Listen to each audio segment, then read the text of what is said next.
Meu nome é Júlia, tenho 36 anos e atualmente sou a CEO de uma empresa de software de sucesso.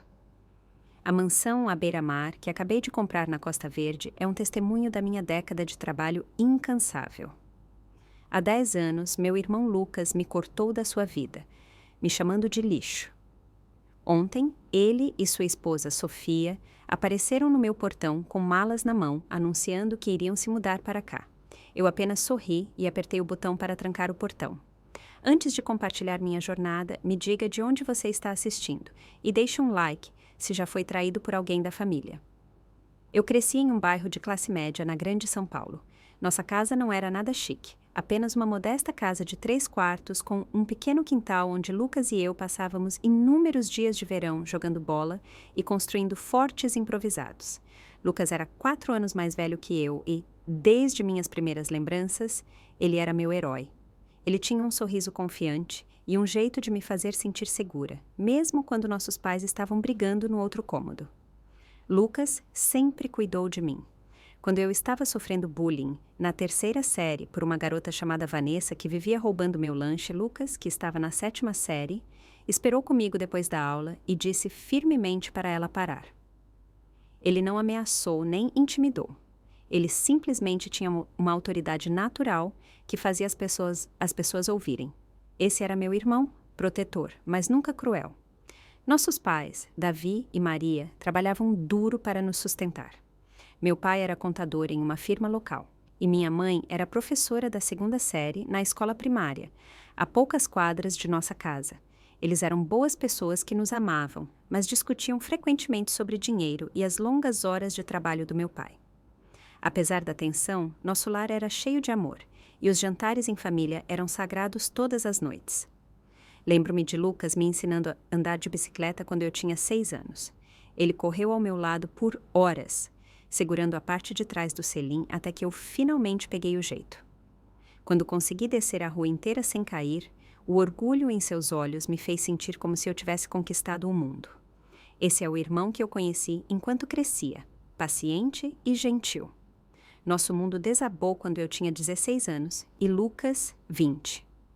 Nossos pais estavam voltando para casa do jantar de aniversário de casamento quando um motorista bêbado avançou o sinal vermelho e atingiu o carro deles em alta velocidade. Eles morreram na hora. Ainda me lembro dos policiais parados na nossa porta, seus rostos solenes enquanto davam a notícia que mudou nossas vidas para sempre. Naquela época, Lucas estava cursando administração em uma faculdade particular com planos de se transferir para uma universidade de 4 anos. Após a morte de nossos pais, ele imediatamente largou os estudos para trabalhar em tempo integral. Ele conseguiu um emprego como subgerente em uma grande loja de varejo, trabalhando longas horas para manter um teto sobre nossas cabeças e comida na mesa. O dinheiro do seguro de vida ajudou, mas não era suficiente para nos sustentar a longo prazo. Da noite para o dia, meu irmão se tornou meu guardião, meu pai e minha tábua de salvação. Eu o vi envelhecer anos naqueles primeiros meses, o sorriso despreocupado substituído por rugas de preocupação que pareciam permanentemente gravadas em sua testa. Ele nunca reclamou, mas eu via o sacrifício que ele estava fazendo, os sonhos que ele estava adiando por mim. Eu fiz o meu melhor para não ser um fardo, mantive minhas notas altas, assumi as tarefas domésticas e arrumei um emprego de meio período em uma cafeteria local nos fins de semana para ajudar com as despesas. Eu queria que Lucas soubesse que seu sacrifício não era em vão, que eu valia a pena. Cada conquista minha era dedicada a ele, uma pequena forma de dizer obrigada por ele ter desistido de sua juventude por mim. Quando eu tinha 9 anos e estava no meu primeiro ano na Universidade Estadual, estudando com uma bolsa parcial, Lucas conheceu Sofia. Ela entrou na loja de eletrodomésticos onde ele havia sido promovido a gerente, procurando por um novo notebook. Segundo Lucas, foi amor à primeira vista. Em poucas semanas, eles eram inseparáveis. Sofia era linda, com cabelos escuros e longos e uma risada contagiante. Ela trabalhava como higienista dental e parecia trazer a luz de volta para a vida de Lucas. Só por isso eu era grata. Nas primeiras vezes que nos encontramos, ela foi calorosa e amigável, perguntando sobre meus estudos e parecendo genuinamente interessada em me conhecer. Mas, à medida que o relacionamento deles progredia, comecei a notar mudanças sutis. Sofia fazia pequenos comentários sobre o quanto Lucas fazia por mim, enquadrando-os como elogios, mas com um subtexto que me deixava desconfortável. É tão incrível como o Lucas sacrificou tudo por você, ela dizia, com um sorriso que não chegava aos olhos. Não são muitos irmãos que fariam isso. No início, ignorei, pensando que era o jeito dela de elogiar Lucas, mas com o tempo, esses comentários se tornaram mais frequentes e menos sutis. Quando Lucas e eu relembrávamos nossa infância ou compartilhávamos piadas internas, Sofia ficava quieta, sua linguagem corporal se fechando até que Lucas percebia e mudava de assunto. Eu me esforcei mais para me conectar com ela, convidando-a para um café, perguntando sobre seus interesses, até me oferecendo para ajudar a planejar encontros surpresa para ela e Lucas. Às vezes, ela aceitava minhas tentativas com um calor genuíno, e eu pensava que estávamos progredindo. Outras vezes, ela recusava com uma desculpa esfarrapada, me deixando confusa sobre onde eu me encaixava. Lucas estava tão obviamente apaixonado que não parecia notar a tensão. Ou se notava, escolhia ignorar, talvez esperando que se resolvesse com o tempo. Eu não queria causar problemas em seu relacionamento, então guardei minhas preocupações para mim, gradualmente passando menos tempo no apartamento deles e criando espaço para que o relacionamento deles florescesse. Eu dizia a mim mesma que era natural, que Lucas merecia construir sua própria vida depois de anos colocando a minha em primeiro lugar. Mas no fundo, eu sentia falta do meu irmão e da proximidade que um dia compartilhamos. Eu não percebia, então, o quão mais distantes nós logo nos tornaríamos. Lucas pediu Sofia em casamento depois de um ano de namoro. Ele me ligou, com a empolgação borbulhando em sua voz, para compartilhar a notícia. Eu fiquei genuinamente feliz por ele, acreditando que ele merecia toda a alegria do mundo depois de tudo que havia sacrificado por mim. A festa de noivado foi em um restaurante chique no centro, com a grande família de Sofia dominando a lista de convidados. Sentei-me a uma mesa com primos distantes dela que mal notaram minha presença. O casamento foi 6 meses depois, um evento elaborado em um clube de campo que eu sabia que devia ter custado uma pequena fortuna.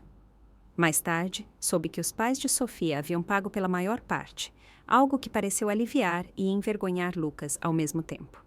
Eu fui uma das madrinhas, não a madrinha de honra, como eu secretamente esperava. Esse posto foi para a irmã de Sofia, Lívia, que deixou claro que me via como uma peça secundária no grupo de madrinhas. Durante a cerimônia e a recepção, eu mantive um sorriso no rosto.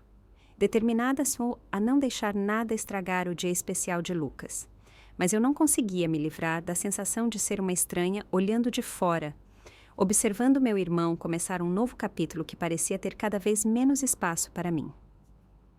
Depois do casamento, Lucas e Sofia se mudaram para uma casa pequena, mas agradável, em um bairro em desenvolvimento. Eu os visitei uma vez para um jantar de boas-vindas que pareceu tenso e formal, nada como os encontros confortáveis que Lucas e eu costumávamos ter. Sofia havia decorado cada centímetro da casa, sem vestígios das lembranças ou fotos da nossa infância que Lucas antes exibia. Nessa época, comecei a desenvolver uma paixão por programação de computadores. Começou em uma aula introdutória que fiz para cumprir um requisito de formação geral. Mas logo me vi cativada pela lógica e criatividade envolvidas na codificação. Mudei meu curso de administração para a ciência da computação, passando horas no laboratório de informática, trabalhando em projetos além do que era exigido para minhas aulas. Foi no clube de programação da universidade que conheci Clara, uma veterana brilhante e extrovertida que se tornou minha melhor amiga. Diferente de muitas pessoas na minha vida, Clara não tinha noções preconcebidas sobre mim ou meu relacionamento com Lucas. Ela me aceitou exatamente como eu era, me incentivando a desenvolver minhas habilidades e a acreditar em minhas capacidades. Durante meu 2º ano, comecei a sentir uma fadiga incomum e dores de cabeça persistentes. No início, atribuí ao estresse e à falta de sono por equilibrar as aulas com meu trabalho de meio período. Mas quando os sintomas pioraram, Clara insistiu que eu procurasse um médico. Após vários exames, recebi o diagnóstico. Eu tinha uma condição renal rara que exigiria tratamento contínuo e, potencialmente, um transplante no futuro. A notícia foi devastadora. Além do medo pela minha saúde, havia a preocupação prática de como eu pagaria pelo tratamento.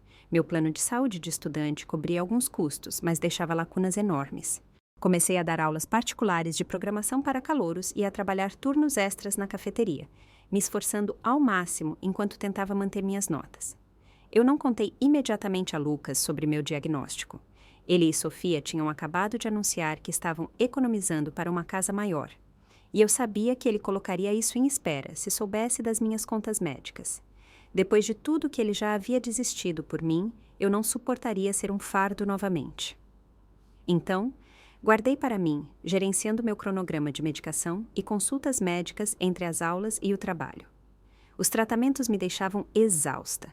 Havia dias em que eu mal conseguia me arrastar para fora da cama, quando o pensamento de encarar outra aula ou turno de trabalho parecia impossível. Nesses dias, Clara me trazia anotações das aulas que eu perdia e, às vezes, sopa ou pão caseiro das receitas de sua avó. Minha condição piorou no meio do semestre e acabei no hospital por 3 dias depois de desmaiar no laboratório de informática.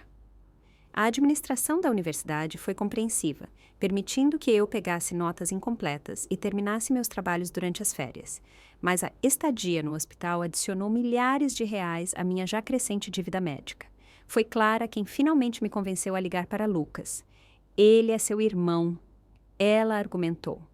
Ele gostaria de saber. A ligação foi breve e desconfortável. Lucas pareceu chocado, depois zangado por eu ter escondido minha doença dele. Ele prometeu me visitar no dia seguinte.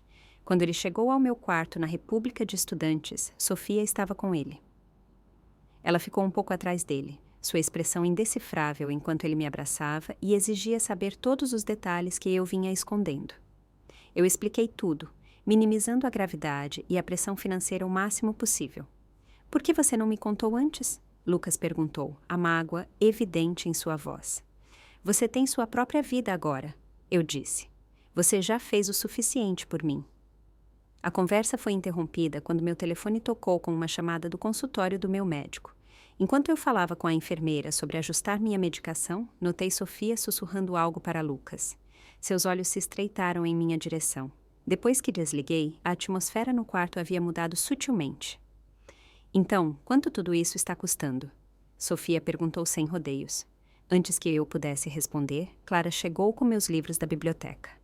Ela se apresentou alegremente, mas seu sorriso desapareceu ao sentir a tensão. Durante o resto da visita, Sofia disse pouco, enquanto Lucas parecia dividido entre a preocupação comigo e a consciência do desconforto de sua esposa. Nas semanas seguintes, rumores começaram a chegar a mim através de conhecidos em comum. Sofia estava dizendo às pessoas que eu estava exagerando minha condição para obter atenção e apoio financeiro. Segundo ela, eu estava me aproveitando da culpa e do senso de responsabilidade de Lucas, manipulando-o assim como eu supostamente fazia desde que nossos pais morreram. As acusações doíam mais do que a dor física da minha condição. Eu passei anos tentando não ser um fardo, trabalhando em múltiplos empregos enquanto mantinha uma carga horária completa na faculdade, morando em quartos apertados na República em vez de pedir para morar com eles. Ser pintada como uma sanguessuga manipuladora era tanto enfurecedor quanto desolador. Clara me incentivou a confrontá-los, a esclarecer as coisas antes que a situação se deteriorasse ainda mais. Mas eu hesitei, preocupada que forçar a questão apenas abriria um abismo ainda maior entre Lucas e eu. Escolhi, em vez disso, focar na minha saúde e nos meus estudos, esperando que os rumores eventualmente desaparecessem. Foi uma decisão da qual eu viria a me arrepender. À medida que minha saúde se estabilizava com um novo regime de tratamento, mergulhei de volta nos meus estudos com determinação renovada. Os projetos de programação que antes eram um hobby apaixonado se tornaram minha tábua de salvação. Uma maneira de provar meu valor, não apenas para os outros, mas para mim mesma. Passei incontáveis horas no laboratório de informática desenvolvendo aplicativos e aprimorando minhas habilidades. A universidade anunciou uma competição de programação com uma pequena bolsa como prêmio. Sem contar a ninguém, eu me inscrevi com um aplicativo que vinha desenvolvendo desde o meu diagnóstico, um sistema de rastreamento de saúde para pacientes com condições crônicas. O aplicativo permitia que os usuários monitorassem sintomas, eficácia de medicamentos e padrões de saúde, gerando relatórios que poderiam ser compartilhados com os profissionais de saúde. Para minha surpresa e alegria, ganhei o primeiro lugar. A bolsa não era grande, apenas 10 mil, mas cobriu uma parte significativa das minhas despesas médicas do semestre. Mais importante, o reconhecimento validou minhas habilidades e a direção que eu havia escolhido para minha educação. Pela primeira vez desde o meu diagnóstico, senti um genuíno otimismo em relação ao meu futuro. O aniversário de 26 anos de Lucas estava se aproximando e, apesar de nosso relacionamento cada vez mais tenso, eu queria fazer algo especial por ele.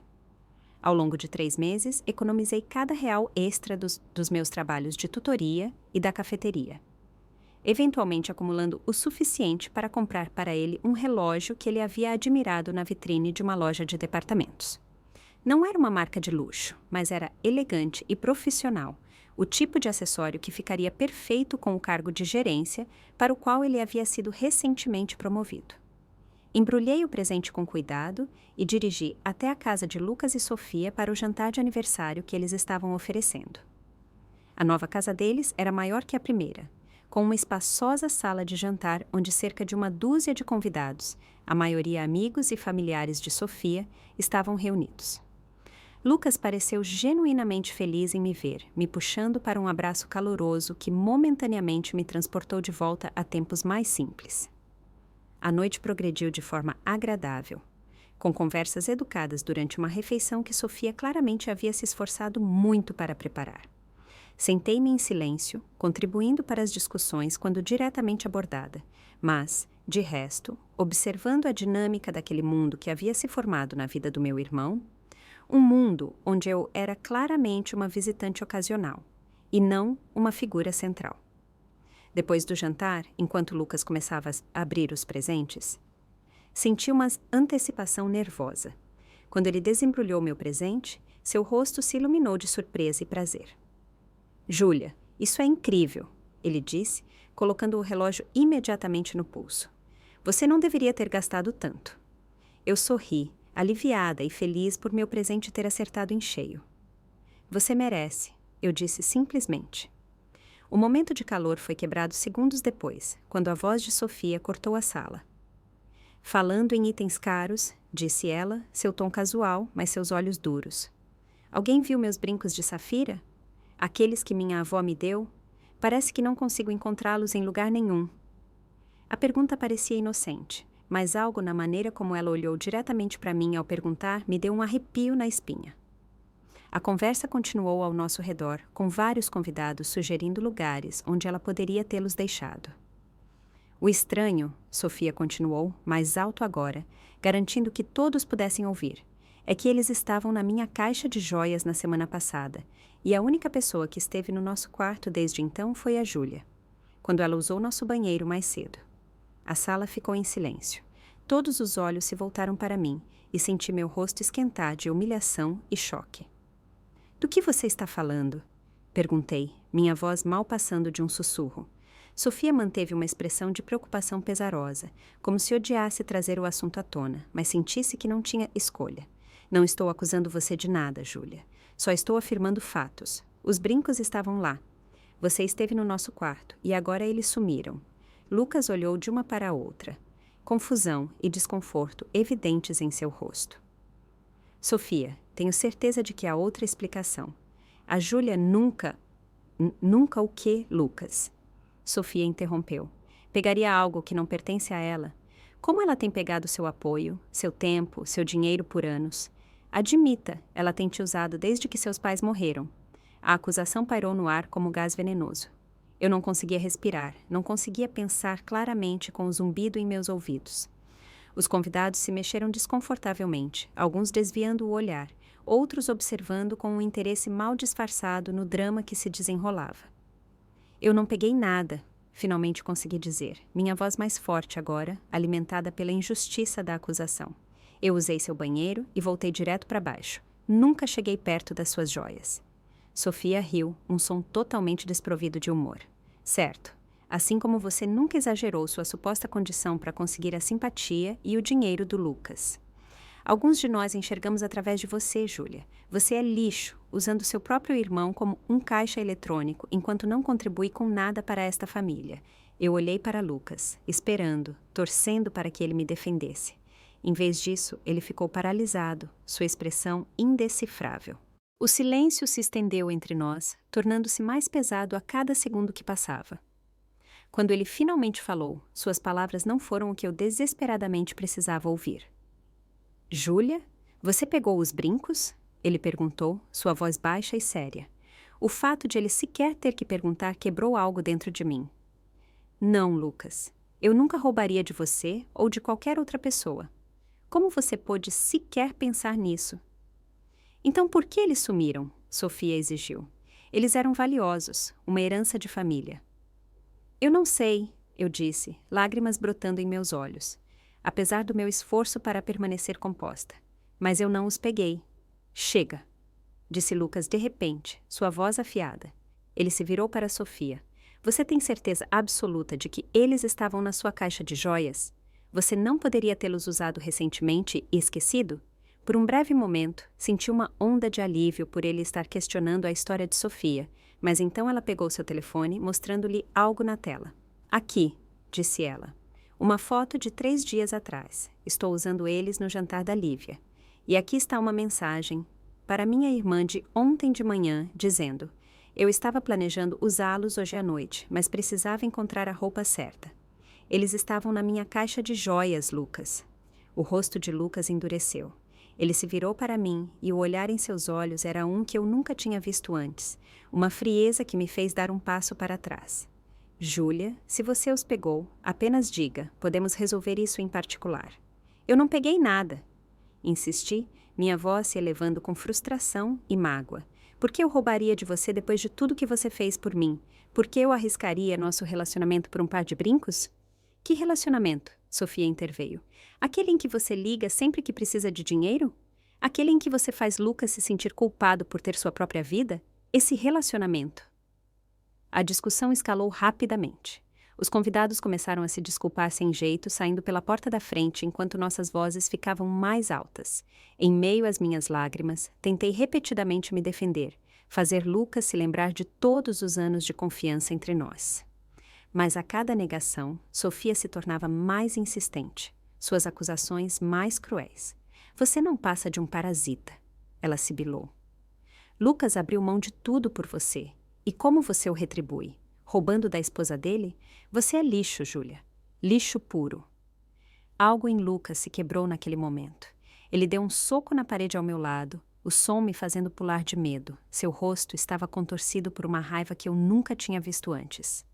Fora, ele disse, sua voz tremendo de emoção. Fora da nossa casa. Agora. Eu não aguento mais isso. Acabou. Lucas, por favor, eu implorei, incapaz de acreditar no que estava acontecendo. Eu sou sua irmã. Eu nunca roubaria de você. Eu disse, fora! Ele gritou.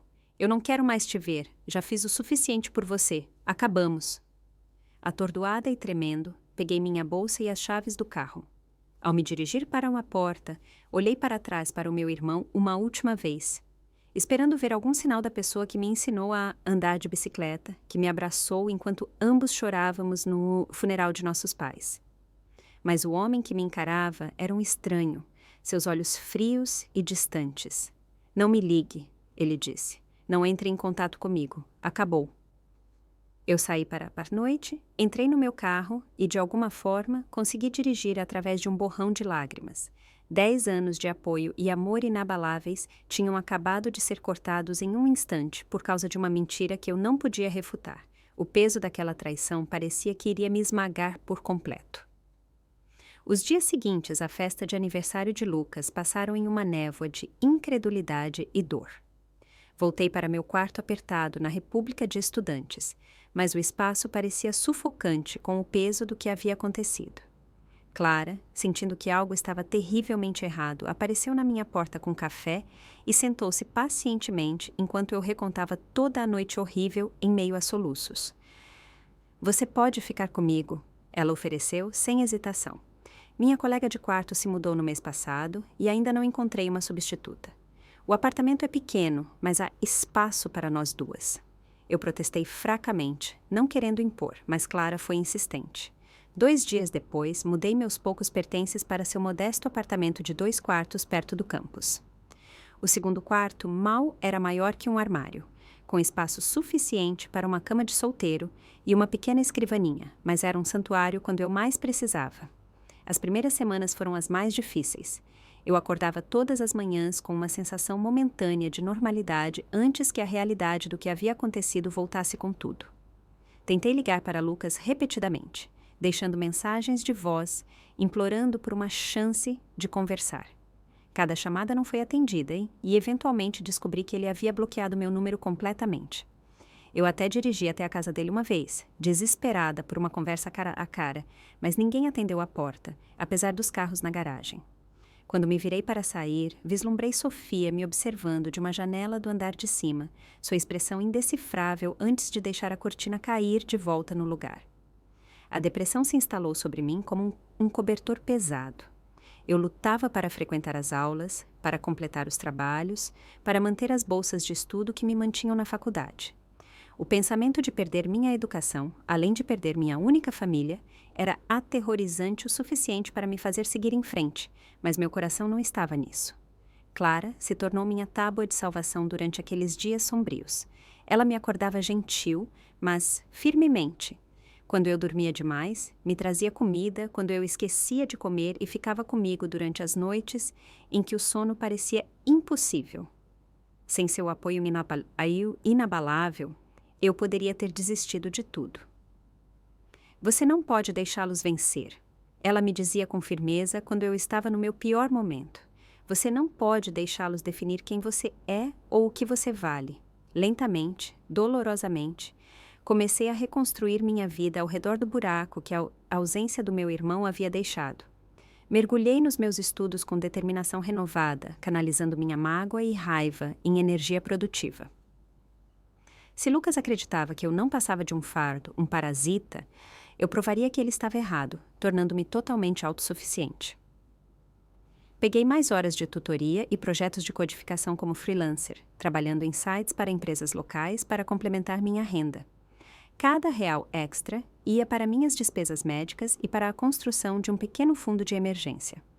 Eu vivia de forma frugal, cortando quaisquer despesas desnecessárias e aprendendo a aproveitar ao máximo os recursos limitados. Minha condição de saúde exigia monitoramento e medicação contínuos, um lembrete constante da vulnerabilidade que eu estava determinada a superar. Tornei-me meticulosa no gerenciamento do meu tratamento, pesquisando terapias alternativas e mudanças no estilo de vida que pudessem melhorar meu prognóstico. O aplicativo de rastreamento de saúde que eu havia desenvolvido para a competição se tornou minha ferramenta de gerenciamento pessoal, evoluindo a cada nova percepção sobre minha condição. 2 anos após o desentendimento com Lucas, me formei com honras em ciência da computação. Clara aplaudiu ruidosamente da plateia enquanto eu atravessava o palco para receber meu diploma. Não havia uma sessão da família para eu acenar, nenhum irmão mais velho orgulhoso tirando fotos. Mas eu mantive minha cabeça erguida mesmo assim.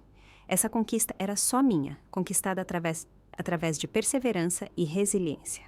Através da recomendação de um professor, consegui um estágio competitivo em uma pequena, mas inovadora, empresa de tecnologia especializada em aplicativos de saúde. O cargo pagava modestamente, mas oferecia uma experiência inestimável e potencial de crescimento. Mudei-me para um apartamento ainda menor do que o que eu dividia com Clara, que havia aceitado um emprego em outro estado, mas prometeu manter contato. O estágio era exigente, com longas horas e altas expectativas. Eu abracei o desafio, me voluntariando para projetos adicionais e buscando constantemente expandir minhas habilidades. Meu aplicativo de rastreamento de saúde, que eu continuei a refinar em meu tempo livre, chamou a atenção do meu supervisor, que me incentivou a apresentá-lo em uma reunião departamental. Essa apresentação mudou a trajetória da minha carreira. Entre os presentes estava Nathan Ribeiro, um investidor de capital de risco com um interesse particular em tecnologia da saúde. Após a reunião, ele me abordou com perguntas ponderadas sobre a funcionalidade do aplicativo e suas potenciais aplicações. Isso tem um potencial comercial real, ele disse, me entregando seu cartão de visita. Gostaria de discutir mais a fundo quando você tiver tempo. Durante um café na semana seguinte, Nathan delineou o que ele via como uma lacuna significativa no mercado que meu aplicativo poderia preencher. Pacientes com condições crônicas precisam de ferramentas melhores para gerenciar sua saúde entre as consultas médicas, ele explicou. Sua experiência pessoal lhe dá uma visão que a maioria dos desenvolvedores não tem. Você já considerou transformar isso em um negócio? A ideia parecia absurda no início. Eu mal conseguia manter a cabeça fora d'água financeiramente, com empréstimos estudantis e despesas médicas contínuas. Como eu poderia começar uma empresa? Mas Nathan foi persistente, apontando várias opções de financiamento e se oferecendo para me conectar com potenciais mentores no espaço de tecnologia da saúde. Pense nisso, disse ele quando nos separamos. Você tem algo valioso aqui. Não deixe isso se perder. Suas palavras ficaram comigo, plantando uma semente que cresceu lenta, mas firmemente. Nos meses seguintes, pesquisei o mercado, refinei meu conceito e desenvolvi um plano de negócios rudimentar. Quando meu estágio terminou com uma oferta de emprego em tempo integral, tomei a difícil decisão de recusar e, em vez disso, seguir meu próprio empreendimento. Com a orientação de Nathan, consegui uma pequena quantia de financiamento semente, o suficiente para alugar um pequeno escritório e cobrir as despesas básicas por 6 meses. Eu vivia de macarrão instantâneo e café, trabalhando 16 horas por dia para transformar o aplicativo em uma plataforma completa. Cada centavo ia para o negócio, sem sobrar nada para conforto ou segurança. O primeiro ano foi brutal. Enfrentei desafios técnicos, obstáculos regulatórios e resistência do mercado. 2 vezes cheguei a ficar a dias de ficar sem dinheiro, sendo salva apenas por projetos de consultoria de última hora que mantiveram as luzes acesas. Minha saúde sofreu com o estresse e as longas horas, levando a uma breve hospitalização que drenou meu fundo de emergência e me deixou mais determinada do que nunca a ter sucesso. Durante um período particularmente desesperador, quando uma atualização crítica do servidor ameaçou levar a empresa iniciante à falência, Clara veio me visitar por um fim de semana. Depois de ver o estado das minhas finanças, ela sacou todas as suas economias, 10 mil reais, que estava guardando para a pós-graduação, e insistiu que eu pegasse. É um investimento, disse ela com firmeza quando protestei. Eu acredito em você e no que você está construindo. Me pague de volta quando for milionária. A fé dela em mim, inabalável, apesar de todas as evidências sugerirem que meu empreendimento estava fadado ao fracasso, me deu a coragem para continuar quando desistir parecia a única opção racional. Colei seu bilhete manuscrito, futura milionária, continue firme.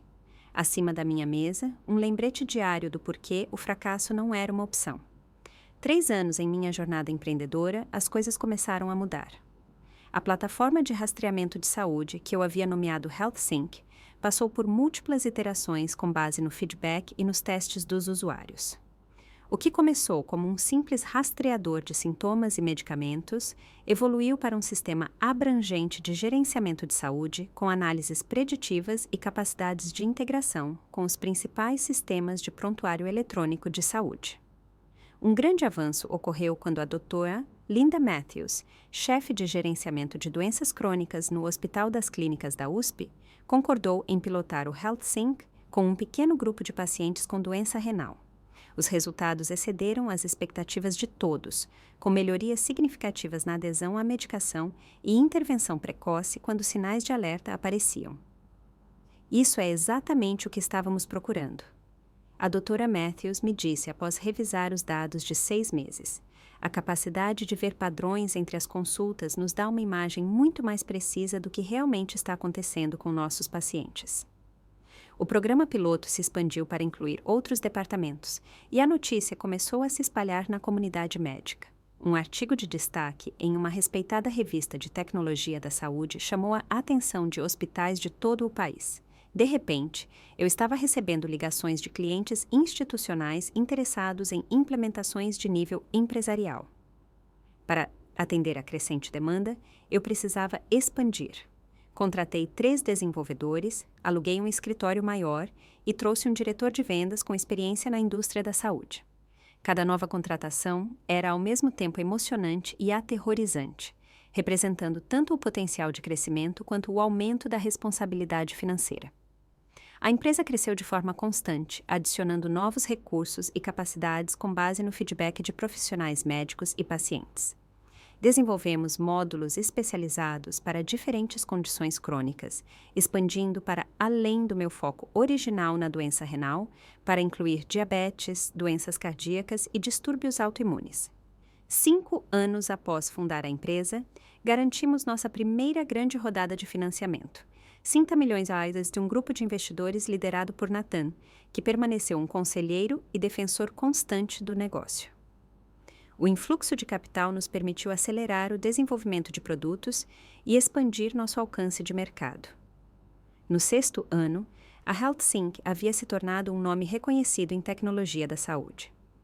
Fui convidada para palestrar em conferências do setor, compartilhando insights sobre design centrado no paciente e a interseção de tecnologia e saúde. Perfis em revistas me descreviam como uma inovadora em tecnologia da saúde e alguém para ficar de olho na revolução da saúde digital. A ironia não passou despercebida por mim. Meu maior sucesso profissional havia crescido diretamente de minhas lutas pessoais de saúde, a mesma coisa que Sofia me acusara de exagerar para obter atenção e apoio. A condição que uma vez ameaçou descarrilar minha vida havia se tornado a base de um negócio próspero, ajudando milhares de pacientes a gerenciar melhor sua saúde. À medida que o sucesso da empresa crescia, também crescia minha estabilidade financeira pessoal. Mudei do meu pequeno apartamento para um condomínio confortável, comprei um carro novo para substituir o modelo usado e pouco confiável que me acompanhou durante os anos de vacas magras e, finalmente, comecei a lidar com a montanha de dívidas médicas que havia acumulado. Pela primeira vez, desde a morte dos meus pais, eu me senti verdadeiramente segura. 7 anos após a construção da HealthSync, recebemos uma oferta de aquisição de uma das maiores empresas de tecnologia da saúde do país. Após cuidadosa consideração e consulta com minha equipe de liderança, decidi recusar. A HealthSync havia se tornado mais do que apenas um negócio para mim, era uma missão, e eu não estava pronta para abrir mão do controle de sua direção. Em vez disso, buscamos outra rodada de financiamento para impulsionar a expansão contínua. A avaliação da empresa atingiu 800 milhões de dólares, um número tão além das minhas expectativas mais loucas que parecia quase irreal. Minha participação acionária me tornou rica no papel, embora eu continuasse a viver de forma relativamente modesta, reinvestindo a maior parte dos lucros de volta no negócio. Com a segurança financeira, veio a melhora na saúde. Eu podia pagar pelos melhores especialistas e tratamentos, não precisando mais racionar medicamentos ou adiar consultas por causa dos custos. Minha função renal se estabilizou e, embora eu sempre precisasse de monitoramento e gerenciamento, a ameaça imediata de um declínio sério havia recuado. Após quase uma década de trabalho e sacrifício ininterruptos, finalmente me permiti considerar como o sucesso pessoal poderia se parecer além do negócio. Clara, que permaneceu minha amiga mais próxima e eventualmente se juntou à HealthSync como diretora de operações, me incentivou a encontrar equilíbrio. Você construiu algo extraordinário, disse ela durante um raro fim de semana em que ambas tiramos um tempo do escritório. Mas para que serve tudo isso se você nunca aproveita? Sua pergunta ficou comigo, provocando um período de reflexão sobre o que eu realmente queria, agora que a sobrevivência não era mais minha principal preocupação. A resposta veio inesperadamente, enquanto eu visitava um hospital cliente em potencial no litoral do Rio de Janeiro. Dirigindo pela costa após a reunião, passei por uma placa de vende-se em frente a uma deslumbrante propriedade à beira-mar. Por impulso, liguei para o corretor listado e agendei uma visita para o dia seguinte. A casa era tudo o que eu nunca me permiti sonhar. Uma casa moderna de 3 andares com paredes de vidro voltadas para o oceano, múltiplos terraços e um caminho privativo que levava à praia. Era extravagante, desnecessário e absolutamente perfeito. 2 meses depois, após negociações e um processo de inspeção minucioso, assinei os papéis, tornando a mansão à beira-mar minha. Foi a primeira compra verdadeiramente indulgente que eu já havia feito, um símbolo do quão longe eu havia chegado da jovem desesperada, que uma vez contava centavos para pagar por medicamentos. Enquanto eu estava no terraço principal naquela primeira noite, observando o sol mergulhar no oceano em um brilho de laranja e rosa, senti uma mistura complexa de emoções. Orgulho do que eu havia conquistado. Gratidão por aqueles como Clara e Nathan, que acreditaram em mim, mas também uma tristeza persistente pelo relacionamento com Lucas que havia sido sacrificado ao longo do caminho. Por hábito, pesquisei o nome dele online, algo que eu fazia a cada poucos meses, apesar de saber que isso apenas reabria velhas feridas. Desta vez, ao contrário de pesquisas anteriores que renderam pouco, encontrei um artigo recente de uma publicação de negócios local de São Paulo. Detalhava o pedido de falência de uma rede de varejo onde Lucas trabalhava como gerente regional. O artigo mencionava demissões de funcionários, incluindo vários executivos.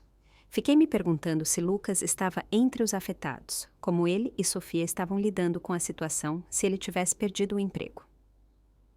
Apesar de tudo, eu não conseguia deixar de me preocupar com meu irmão, mas eu aprendi da maneira mais difícil que algumas pontes, uma vez queimadas, não podem ser reconstruídas. Ou assim, eu pensava, até o dia em que meu sistema de segurança me alertou sobre visitantes inesperados no meu portão. O alerta de segurança soou assim que eu estava terminando uma videoconferência com nossa equipe de desenvolvimento. Visitantes não identificados no portão principal. A mensagem automatizada dizia, acompanhada por um vídeo ao vivo da câmera da entrada frontal. Deixando de lado meu laptop, ampliei o vídeo no meu telefone e senti o sangue sumir do meu rosto. Do lado de fora do meu portão, olhando diretamente para a câmera, estavam Lucas e Sofia, 10 anos mais velhos do que quando os vi pela última vez, mas inconfundíveis. O cabelo de Lucas estava mais ralo, com fios de cinza nas têmporas, e seu rosto parecia abatido. A postura confiante que eu lembrava, agora ligeiramente curvada. Ao lado dele, Sofia mantinha sua aparência cuidadosamente arrumada, embora sua expressão mostrasse uma tensão que eu nunca tinha visto antes. Meu coração martelava contra minhas costelas enquanto emoções conflitantes me atravessavam. Choque por eles terem me encontrado depois de todos esses anos. Raiva pelas memórias daquela noite final devastadora, curiosidade sobre o que poderia tê-los trazido à minha porta e, por baixo de tudo, uma pequena e traiçoeira chama de esperança de que talvez, finalmente, eles tivessem vindo para se desculpar. Por vários minutos, eu simplesmente os observei na tela. Eles tocaram o interfone mais 2 vezes, esperando com impaciência crescente entre as tentativas. Eu poderia tê-los ignorado, fingido que não estava em casa, mas uma combinação de curiosidade mórbida e um desejo de encerramento me impulsionou a responder. Apertei o botão do interfone. Sim, minha voz soou mais firme do que eu me sentia. A cabeça de Lucas se ergueu ao som. Júlia, é você? Sua voz, transmitida pelo sistema de segurança, carregava o mesmo timbre familiar que uma vez representou segurança e amor. O que você quer, Lucas? Perguntei, não confirmando nem negando minha identidade, embora fosse obviamente eu. Ele se mexeu desconfortavelmente, olhando para Sofia antes de responder. Precisamos falar com você. Podemos entrar? Sobre o quê? Faz 10 anos. Pensei que nós estávamos, como você disse, acabados. Por favor, Júlia, disse ele, e me surpreendi ao ouvir uma nota de desespero em sua voz. É importante. Contra meu bom senso, contra o conselho explícito de Clara de nunca deixar pessoas tóxicas voltarem para sua vida, decidi ouvi-los. Mas eu faria isso nos meus termos, mantendo a distância física e emocional necessária para me proteger. Espere aí, eu disse. Eu vou sair. Levei meu tempo para trocar minha roupa de trabalho de casa por um vestido simples, mas elegante, aplicando uma maquiagem leve e colocando os brincos de diamante discretos, que foram um presente para mim mesma, quando a HealthSync garantiu seu grande financiamento. Minha aparência não deveria importar, eu sabia disso, mas não podia negar que queria que eles vissem o quão bem eu havia me saído sem eles. Quando finalmente descia a entrada curva até o portão, os olhos de Lucas se arregalaram ligeiramente. O que quer que ele esperasse não era a mulher confiante e bem-sucedida que estava diante dele. Permaneci do meu lado do portão, sem fazer nenhum movimento para abri-lo.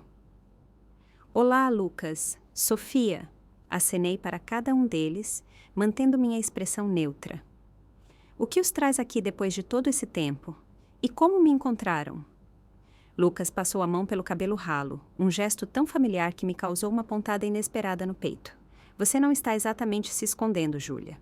Sua empresa tem saído nas notícias, e a compra deste lugar saiu na seção de imóveis da Folha de São Paulo.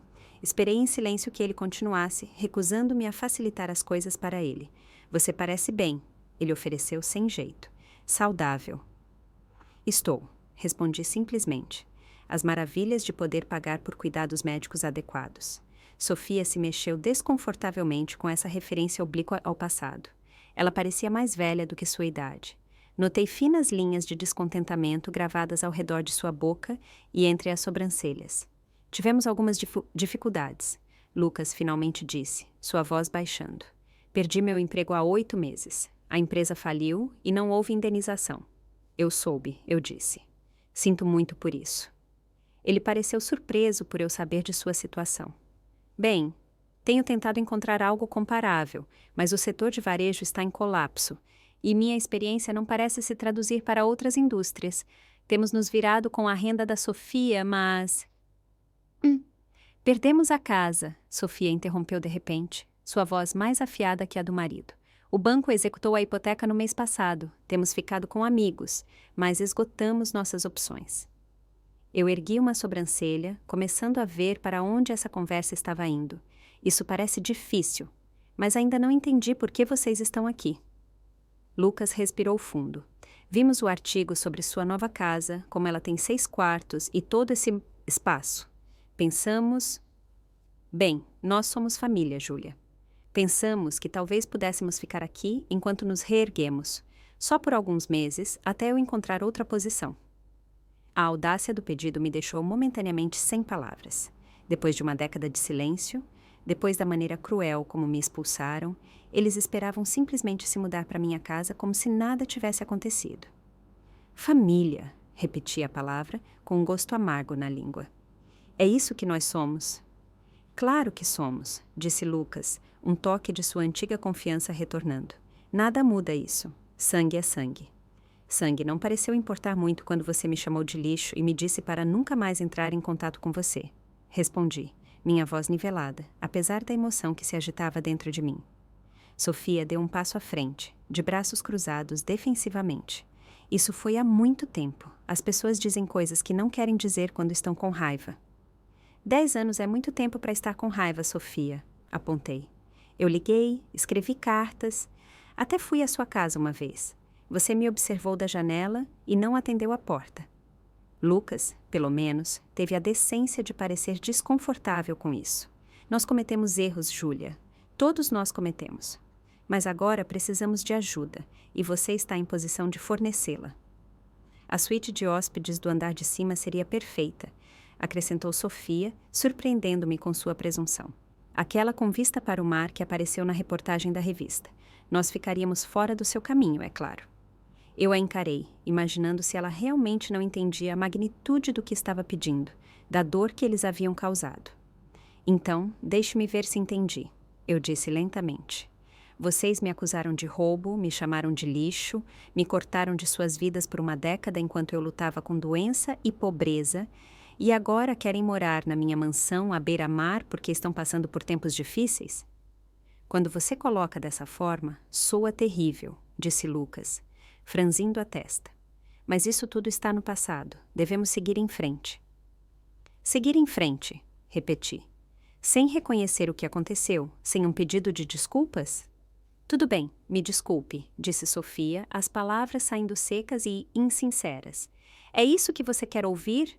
Desculpe, agora podemos discutir os arranjos de moradia? Temos malas no carro. A atitude dela acendeu uma fúria lenta em mim. Pelo que exatamente você está se desculpando, Sofia? Por me acusar de roubo, por me chamar de lixo, por virar minha única família contra mim quando eu estava doente e vulnerável? Olha, foi um mal-entendido, disse ela, desviando o olhar. Eu estava chateada com os brincos. Um mal-entendido? Eu ecoei. A propósito, você encontrou aqueles brincos? O olhar de Sofia dardejou para Lucas e de volta para mim. Não, mas isso não é relevante agora. Parece bastante relevante para mim, insisti. Você destruiu meu relacionamento com meu irmão por causa daqueles brincos. Eram da minha avó, Sofia retrucou. Eram valiosos e sentimentais. Eu estava chateada. Tão chateada que você me acusou sem provas. Tão chateada que disse às pessoas que eu estava fingindo minha doença por atenção. Eu nunca disse isso. Ela protestou, mas sua expressão atraiu. Você disse, eu disse calmamente. E as pessoas me contaram. Você tem alguma ideia do que é estar doente, assustada e sozinha, e então ouvir que sua própria família está dizendo às pessoas que você está inventando tudo? Lucas interveio, claramente desconfortável com a direção da conversa. Júlia, por favor, o que quer que tenha acontecido no passado, precisamos de ajuda agora. Você se deu bem, esta casa é enorme. Certamente você pode ceder um pouco de espaço para a família necessitada. Onde estava essa preocupação com a família quando eu precisei de ajuda? Perguntei. Onde estava esse espírito generoso quando eu estava trabalhando em 3 empregos para pagar por medicamentos e mensalidades? Quando eu estava vivendo de macarrão instantâneo e virando noites para manter minha bolsa de estudos? Isso era diferente, argumentou Lucas. Você era jovem, estava na faculdade. Era uma luta natural pela qual todos passam. Ser abandonada pela minha única família enquanto lidava com uma condição médica séria não foi uma luta natural, contrapus. Foi o resultado de escolhas. Vocês fizeram escolhas que me machucaram profundamente. Você vai realmente nos punir agora só porque está amargurada com o passado? Sofia exigiu, sua fachada de polidez se quebrando. Porque você tem dinheiro agora e nós não. Isso não é sobre dinheiro, eu disse. Isso é sobre respeito, confiança e responsabilidade, nenhum dos quais vocês demonstraram. Então você vai simplesmente nos mandar embora? Lucas perguntou, a incredulidade colorindo sua voz. Deixar seu próprio irmão sem teto por despeito? Eu nunca disse isso, respondi. Mas não vou convidar pessoas que demonstraram 0 remorso para dentro da minha casa para se aproveitarem de mim novamente. Novamente, a voz de Sofia se elevou. Quando foi que nos aproveitamos de você? Lucas sacrificou tudo por você depois que seus pais morreram. Tudo. Sua educação, sua carreira, suas perspectivas, sua juventude. E é assim que você o retribui. Eu era grata por tudo que Lucas fez. Eu disse, mantendo minha voz firme. Trabalhei duro para não ser um fardo. Consegui bolsas, empregos, fiz tudo o que pude para me manter por conta própria. E quando finalmente precisei de ajuda, quando estava doente e assustada, você o convenceu de que eu o estava manipulando. Você o virou contra mim por causa de um par de brincos que, deixe-me adivinhar, provavelmente apareceram eventualmente. A expressão de Sofia vacilou, e naquele momento eu soube. Eles apareceram, não foi? Pressionei. Onde eles estavam, Sofia? Isso não é importante, ela insistiu. Mas Lucas se virou para ela com um olhar questionador. Sofia, ele perguntou. Do que ela está falando? Sofia me lançou um olhar venenoso antes de responder. Tudo bem, eu os encontrei algumas semanas depois. Eles tinham caído atrás da cômoda. Mas isso não muda o fato de que, na época, eu realmente pensei que tinham sido roubados. E você nunca pensou em contar a Lucas, em entrar em contato e admitir que estava errada, em se desculpar comigo por me acusar de roubo e destruir meu relacionamento com meu irmão? Já era tarde demais, disse ela defensivamente. Coisas haviam sido ditas, limites haviam sido cruzados. Limites que você traçou, apontei. Limites que me custaram minha única família durante um dos períodos mais difíceis da minha vida. Lucas olhou de uma para a outra, uma percepção crescente se espalhando por seu rosto. Você encontrou os brincos e nunca me contou. Ele perguntou a Sofia. Todo esse tempo, eu pensei. Isso não importa agora, disse Sofia rapidamente. Isso foi há muito tempo. Temos problemas reais agora, Lucas. Foco. Importa para mim, eu disse em voz baixa. Importou quando eu estava sozinha em um quarto de hospital, me perguntando se conseguiria pagar pelo tratamento que precisava. Importou quando eu não tinha para quem ligar, quando minha empresa estava à beira da falência. Importou durante todos os feriados que passei sozinha, enquanto vocês dois brincavam de família feliz. Se você é tão bem-sucedida agora, por que tudo isso ainda importa? Sofia exigiu, a menos que você esteja apenas sendo mesquinha e vingativa. Querer responsabilidade não é mesquinhez, respondi. E esperar um pedido de desculpa sincero antes de considerar ajudar alguém que te machucou não é vingança. É amor próprio. Tudo bem, disse Lucas. a frustração evidente em sua voz. Nós sentimos muito, sinceramente. Isso é suficiente? Você vai nos ajudar agora? Estudei meu irmão, procurando pelo remorso genuíno que eu precisava ver. Em vez disso, encontrei impaciência e direito. O pedido de desculpas era claramente um meio para um fim, em vez de um reconhecimento verdadeiro da dor que eles causaram. Se vocês estivessem verdadeiramente arrependidos, eu disse suavemente, não estariam perguntando quanto minha ajuda custaria. Vocês estariam oferecendo suas desculpas livremente, sem expectativa de recompensa. O fato de vocês verem isso como uma transação me diz tudo o que preciso saber. Então você vai simplesmente nos deixar sem nada? Lucas perguntou, a raiva se insinuando em seu tom. Depois de tudo que fiz por você enquanto crescíamos, depois que abri mão do meu futuro para te criar, isso é frio, Júlia. Egoísta e frio. Suas palavras doeram, mas me recusei a deixá-las penetrar na armadura que construí ao longo de anos de autossuficiência. Eu nunca pedi que você abrisse mão do seu futuro, Lucas. Eu teria ido para um lar adotivo, se necessário. Você escolheu se tornar meu guardião. E embora eu fosse e seja grata por isso, isso não lhe dá o direito de me machucar e depois esperar que eu o receba de braços abertos uma década depois, quando você precisa de algo. Isso é ridículo, bufou Sofia. Sabíamos que você seria assim, guardando rancor, se fazendo de vítima. Algumas coisas nunca mudam. Você está certa, Sofia. Concordei. Algumas coisas nunca mudam. Como sua incapacidade de assumir a responsabilidade por suas ações, como sua disposição para manipular situações a seu favor, independentemente de quem se machuque. Virei-me para Lucas, sentindo uma tristeza profunda sob minha resolução. Eu te amava, Lucas. Você era meu herói, meu protetor, minha família. E você me jogou fora com base em uma acusação que nem era verdadeira. Agora você está aqui, não porque sentiu minha falta ou se arrependeu de suas escolhas, mas porque precisa de algo de mim. Isso não é amor ou família, isso é oportunismo. Você está sendo injusta, insistiu Lucas. Não viemos aqui apenas por esmola. Viemos porque somos família, e famílias se ajudam. Famílias também se respeitam, contrapus. Elas pedem desculpas sinceramente quando machucam umas às outras. Elas fazem as pazes. Elas não aparecem depois de 10 anos de silêncio, esperando serem recebidas como se nada tivesse acontecido. Olhei para as duas pessoas do lado de fora do meu portão, sentindo uma estranha sensação de calma substituir as emoções tumultuosas que havia experimentado minutos antes. Em seus rostos, eu podia ver não apenas a década que havia passado, mas o caráter fundamental que o tempo apenas tornara mais claro. Eles não haviam mudado, mas eu, sim. Com uma resolução silenciosa, apertei o botão no meu telefone que trancou o portão de segurança com mais firmeza. O clique suave carregava uma finalidade que pareceu surpreender Lucas e Sofia. Eu nem sou a jovem desesperada e vulnerável que vocês descartaram há 10 anos, eu disse, minha voz firme e clara. Eu nem sou lixo, eu nunca fui, e nem serei tratada como tal, nem mesmo por pessoas que compartilham meu sangue. Então é isso. Lucas exigiu, a raiva finalmente superando seu apelo calculado.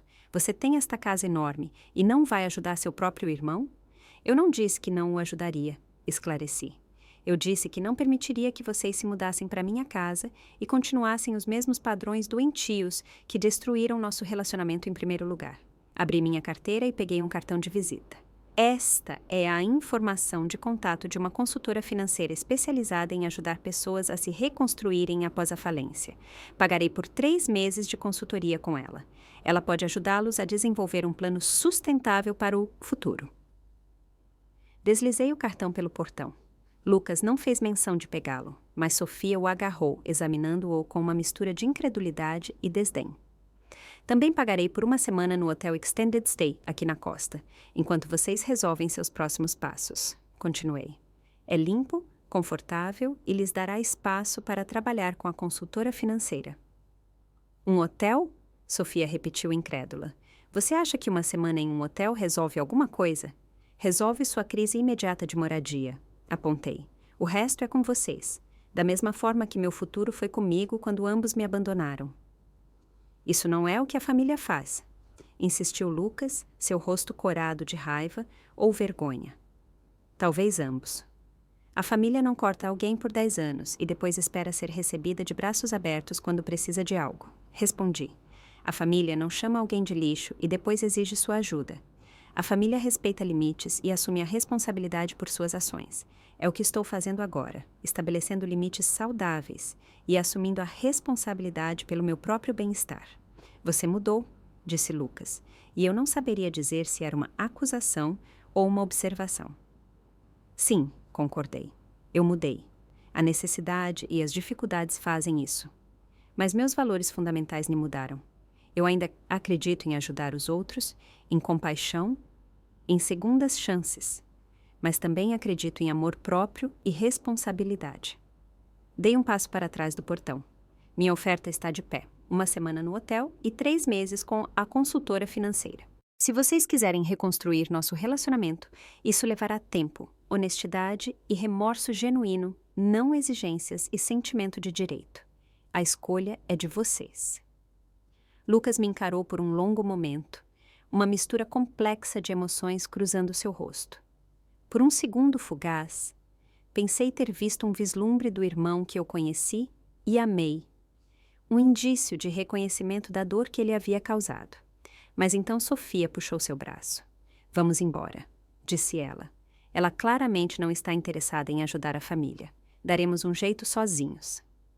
Aceite o hotel, Lucas, eu disse suavemente. Isso não significa que você está abrindo mão do seu orgulho. Significa que está aceitando ajuda que é oferecida com limites claros. Ele hesitou, visivelmente dividido. Finalmente, ele assentiu uma vez, um movimento curto, quase imperceptível. O hotel, mas esta conversa não acabou, Júlia. Ela nunca começou de verdade, respondi. Uma conversa de verdade envolveria ouvir, entender e remorso genuíno. Quando estiver pronto para isso, você sabe onde me encontrar. Eles voltaram para o carro, um sedã modesto com placas de aluguel, carregado com o que pareciam ser malas feitas às pressas. Enquanto eles se afastavam, senti um peso simultaneamente se levantar e se assentar sobre meus ombros. A leveza paradoxal de me manter firme e o peso de saber que algumas feridas podem nunca cicatrizar completamente. No mês seguinte, recebi uma mensagem de texto seca de Lucas, confirmando que haviam feito o check-in no hotel. Combinei para que a consultora financeira entrasse em contato com eles diretamente, removendo-me como intermediária. De acordo com suas atualizações discretas, eles participaram de 2 sessões antes de Sofia se recusar a continuar, embora Lucas tenha retornado para uma terceira sozinho. 5 semanas após sua aparição no meu portão, recebi um e-mail de Lucas. Ao contrário de nosso confronto, suas palavras escritas carregavam uma ponderação que sugeria que ele vinha refletindo sobre nossa interação. Tenho pensado no que você disse, ele escreveu, sobre responsabilidade e remorso genuíno. Percebo agora que nunca enfrentei de verdade a dor que te causei. Era mais fácil acreditar na versão dos fatos de Sofia, te colocar como o problema em vez de reconhecer minha própria falha como seu irmão e protetor. A verdade é que eu estava sobrecarregado com a responsabilidade de te criar, ressentido com o sacrifício, e as acusações de Sofia me deram uma desculpa para me afastar desse fardo. Foi errado, e eu sinto muito de verdade. Ele continuou explicando que ele e Sofia haviam se separado. Ele encontrou um emprego em uma pequena loja de eletrônicos, modesto em comparação com sua posição anterior de gerência, mas uma renda estável. Ele estava morando em um pequeno apartamento e, pela primeira vez em anos, refletindo sobre as escolhas que o levaram a este ponto. Não espero perdão, concluiu seu e-mail. Nem mesmo espero uma resposta. Mas eu queria que você soubesse que suas palavras naquele dia no portão me fizeram me ver claramente pela primeira vez em uma década. Aconteça o que acontecer, obrigado por essa clareza. Li o e-mail várias vezes, sentindo o desabrochar lento e terno da possibilidade onde eu pensava que só restava tecido cicatricial. Não respondi imediatamente, permitindo-me tempo para processar minhas próprias emoções complexas. O perdão, eu estava aprendendo, não podia ser apressado ou forçado. Tinha que crescer naturalmente do entendimento e da aceitação, como uma planta delicada rompendo com o concreto. 2 semanas depois, sugeri um encontro para um café em um local neutro. Lucas chegou cedo, nervoso, mas presente de uma forma que não estivera no meu portão. Conversamos por horas, descascando camadas de mágoa, mal-entendido e arrependimento. Foi doloroso, cru e ocasionalmente desconfortável, mas também estranhamente curativo, como limpar uma ferida que vinha infeccionando há muito tempo. Não saímos daquela conversa com nosso relacionamento magicamente restaurado. A confiança, uma vez quebrada, só pode ser reconstruída lentamente, um pequeno pedaço de cada vez. Mas saímos com um caminho experimental para frente, um acordo para continuar conversas honestas e um reconhecimento mútuo tanto de nossa história compartilhada quanto de nossas jornadas separadas. À medida que minha empresa continuava a prosperar, me vi refletindo sobre o caminho estranho e doloroso que me levara ao sucesso. A doença que uma vez parecera uma maldição se tornara a inspiração para um negócio que ajudava milhares. A traição que me deixara sozinha me forçara a descobrir minha própria força e resiliência. O irmão que me abandonara estava agora, cautelosamente, encontrando seu caminho de volta, mudado por seus próprios fracassos e lutas. Em honra a esta jornada, estabeleci um fundo de bolsas de estudo para estudantes que enfrentam desafios médicos, fornecendo o apoio que eu tão desesperadamente precisei durante minha própria educação. Clara, agora minha sócia e melhor amiga, ajudou a projetar o processo de inscrição para identificar estudantes com necessidade significativa e potencial promissor. A primeira turma de bolsistas incluiu uma jovem com uma condição renal notavelmente semelhante à minha. Vendo sua confiança crescer à medida que o fardo financeiro do tratamento se aliviava, senti uma sensação de completude, de fechar o círculo de receptora da dor à criadora da cura. Minha casa, à beira-mar, antes um símbolo de conquista solitária, gradualmente se tornou um lugar de conexão. Eu organizava encontros para funcionários, amigos e, eventualmente, um relacionamento cuidadosamente reconstruído com Lucas. As paredes que antes me protegiam de mais dor lentamente se transformaram em limites fortes, mas permeáveis, permitindo-me escolher quem e o que eu acolhia em minha vida. A lição mais profunda que aprendi ao longo desta jornada de uma década não foi sobre sucesso, vingança ou mesmo perdão. Foi sobre o poder do amor próprio. Quando Lucas e Sofia chegaram ao meu portão naquele dia, esperavam encontrar a mesma jovem vulnerável que se acreditava sem valor sem a aprovação de seu irmão. Em vez disso, encontraram alguém que aprendeu a se valorizar, a estabelecer limites e a exigir respeito dos outros. A verdadeira cura, descobri, não vem da validação externa ou mesmo apenas do perdão. Ela vem de reconstruir seu senso de si mesmo depois que ele foi estilhaçado, de aprender que seu valor é inerente e não depende das percepções dos outros. A mansão, a empresa de sucesso, a segurança financeira. Todas eram conquistas significativas. Mas minha maior realização foi a mansão interna que construí, uma base sólida de respeito próprio que ninguém jamais poderia tirar. Enquanto escrevo isso do meu terraço com vista para o mar, sou lembrada de que a vida raramente segue o caminho que esperamos. A dor pode se tornar propósito. A rejeição pode levar à resiliência. E, às vezes, a família que construímos por escolha pode ser mais forte do que aquela em que nascemos.